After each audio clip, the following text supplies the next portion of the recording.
We're exploring the mysterious Voynich manuscript, a 15th century enigma that's baffled scholars for centuries.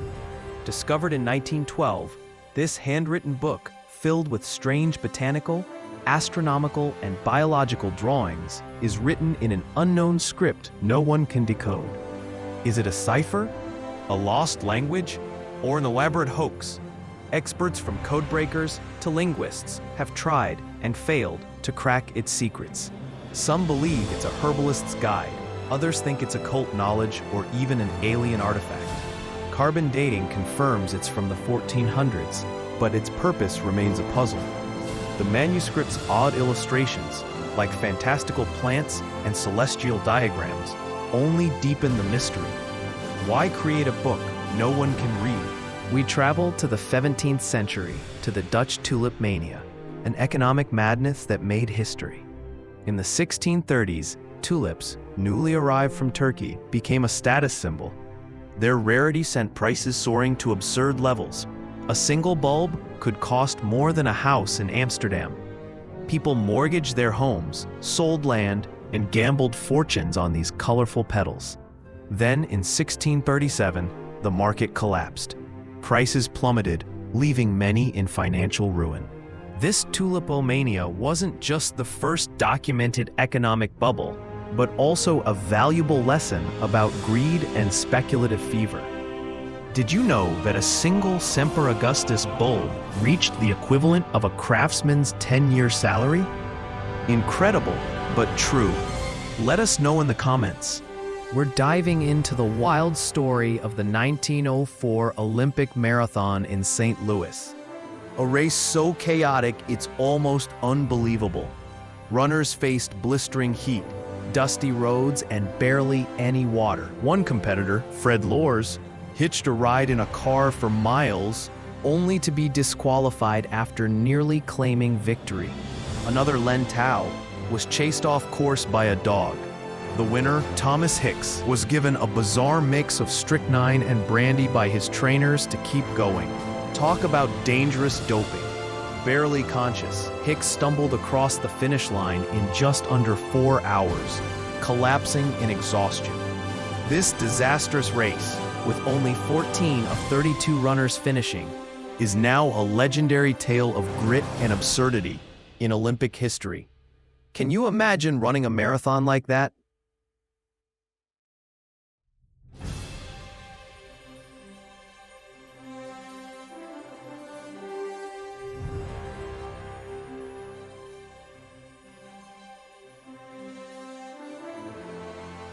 Could there be secret descendants of Hitler?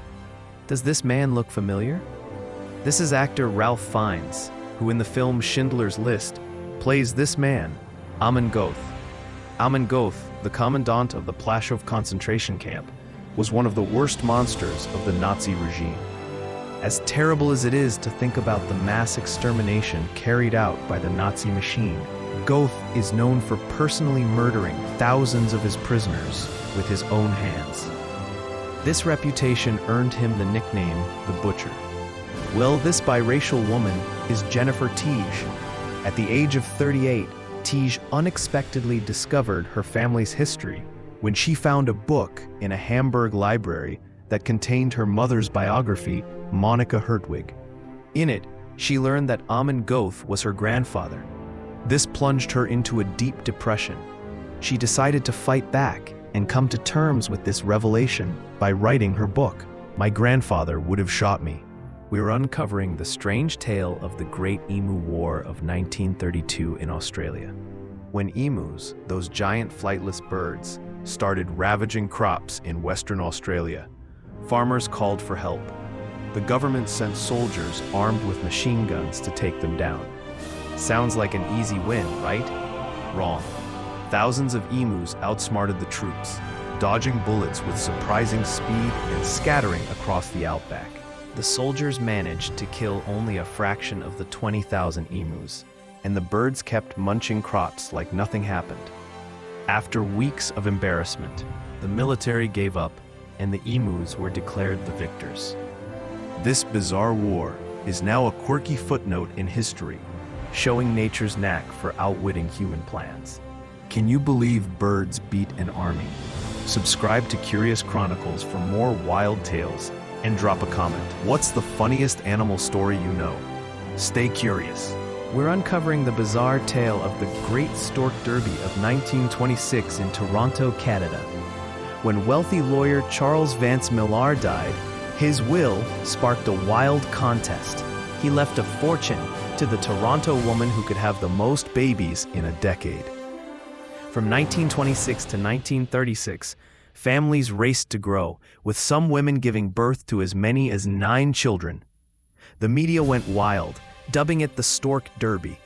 Amid economic hardship, the promise of wealth drove fierce competition, but legal battles and public outcry complicated things. In the end, 4 women, each with 9 kids, split the prize, worth millions today. This quirky contest revealed the lengths people go for fortune and left a strange mark on history. Could you imagine joining a baby-making race? The bizarre tale of the dancing plague of 1518 in Strasbourg. It all started when Frau Trophea began dancing uncontrollably in the streets. Soon, dozens, then hundreds, joined her, dancing for days without stopping. This wasn't a festival, it was a mysterious frenzy. Some danced until they collapsed from exhaustion. Others reportedly died from heart attacks or strokes. Doctors were baffled, blaming everything from hot blood to supernatural forces. Some even encouraged more dancing to cure it.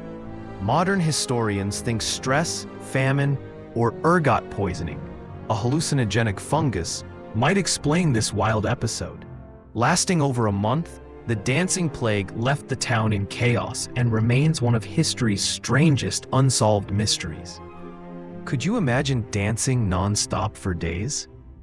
Hit that subscribe button for more wild stories from the past, and let us know in the comments, what's the weirdest historical event you've heard of? Stay curious with Curious Chronicles. After World War II, the wives of high-ranking Nazi leaders faced vastly different fates, depending on their direct involvement with the regime's crimes. Some, like concentration camp guards, were tried by the Allies and convicted, with some even sentenced to death.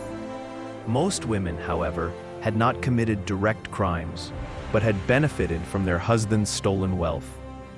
Following the war, they underwent a process called denazification. They were stripped of their homes and assets, losing their comfortable lifestyles.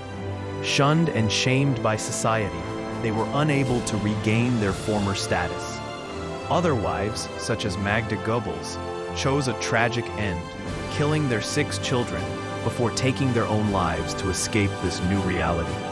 Ultimately, while not all of these women were imprisoned, almost all of them paid a heavy price, living with grief, social stigma, and the guilt of their association with such horrific crimes. This is one of the spookiest photographs in history. Who do you see? Stalin, leader of the Soviet Union, joyously leaning over the Moscow Canal. What you don't see is what makes this one of the spookiest images in history. In the original photo, Stalin poses with Nikolai Yezhov, chief of the Soviet secret police. From 1936 onward, Yezhov oversaw the height of the purges. Approximately half of the Soviet political and military establishment were imprisoned or shot during this period. However, in typical Stalin fashion, Yezhov fell victim to Stalin's paranoia about disloyalty. On April 10, 1939, he was executed. By eradicating him from the original portrait, he was equally eradicated through Soviet national memory.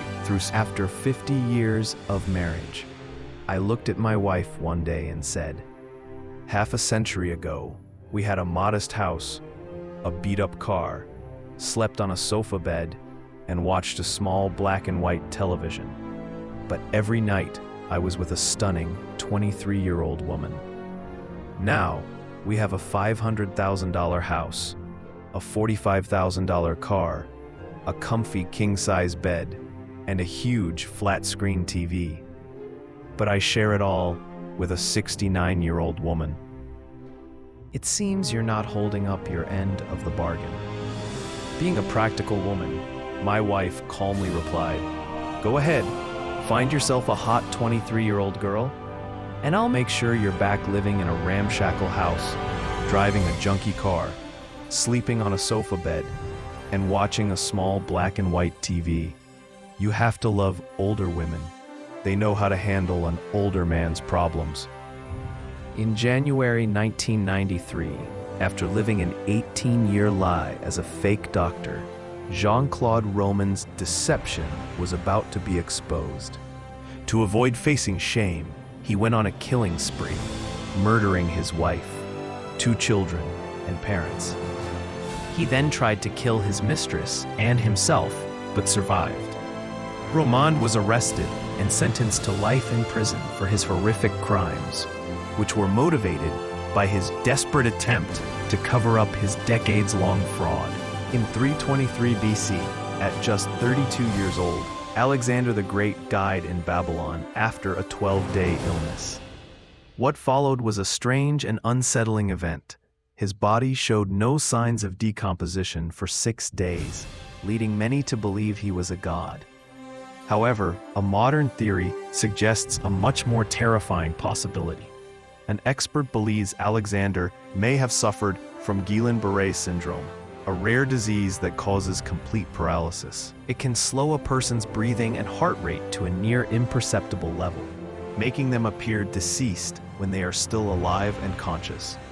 This chilling idea suggests that Alexander may have been declared dead 6 days too early.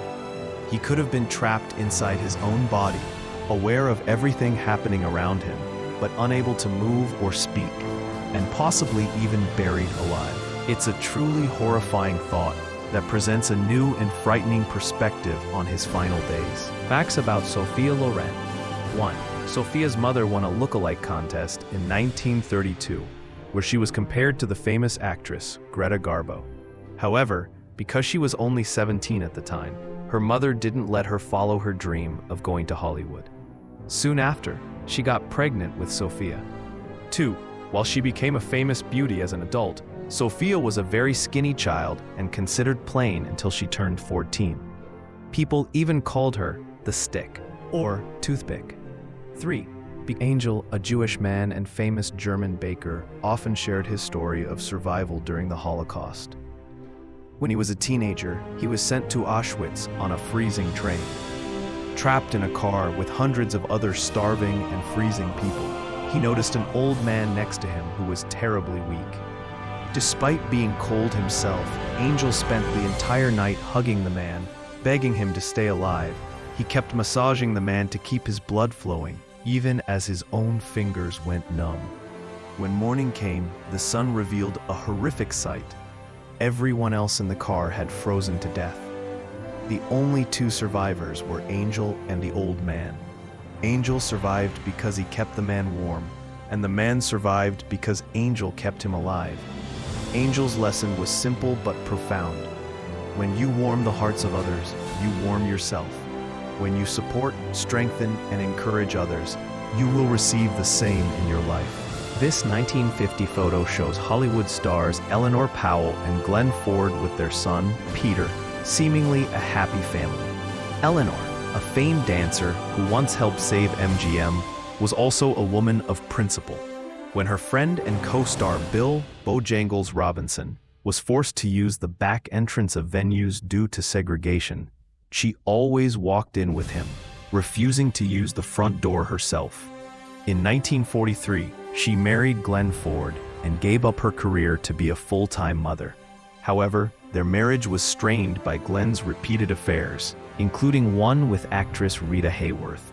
Their son, Peter, later wrote about his father's infidelities, noting they were not anything that I'm proud of, but that's the reality. The couple divorced in 1959. Glenn married 3 more times, while Eleanor never